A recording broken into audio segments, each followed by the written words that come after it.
Seriously, you won't believe it. The last time I was speaking to you, I told you how I ended up doing the doggy paddle in the middle of the Mediterranean. God had asked me to go to Nineveh, and I just happened to take a wrong turn and ended up heading in the opposite direction in a boat headed for Tarshish. But God soon caught up with me and whipped up a storm just to grab my attention. And before I knew it, the sailors had grabbed me and thrown me over the side to keep God quiet. So there I was, fish food, literally, as it happened. Have you ever had the misfortune of listening to fishermen telling you tales of the one that got away? It was this big, they tell you, when you know fine rightly it was this big.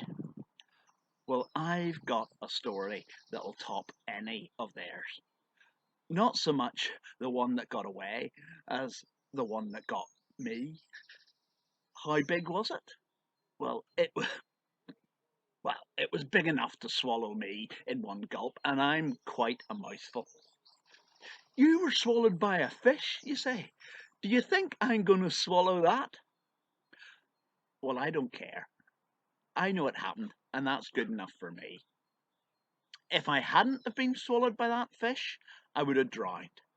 When the sailors threw me into the sea, I called on the Lord to save me, in between gulping down big mouthfuls of seawater. But although I prayed to God, I didn't really expect Him to listen. I mean, why should He have listened to my prayer when I hadn't listened to Him? I'd got what I deserved.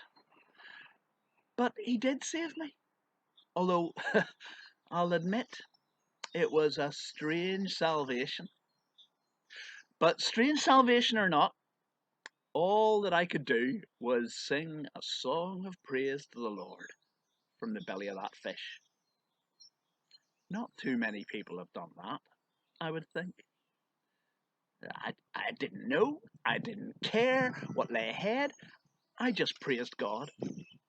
But the next thing I knew, the fish was being sick. It must have been something that it had eaten, and it vomited me up on the beach. Honest. Well, not everyone gets a second chance like that, so I better not make the same mistake again. So, does anyone know what way it is to Nineveh?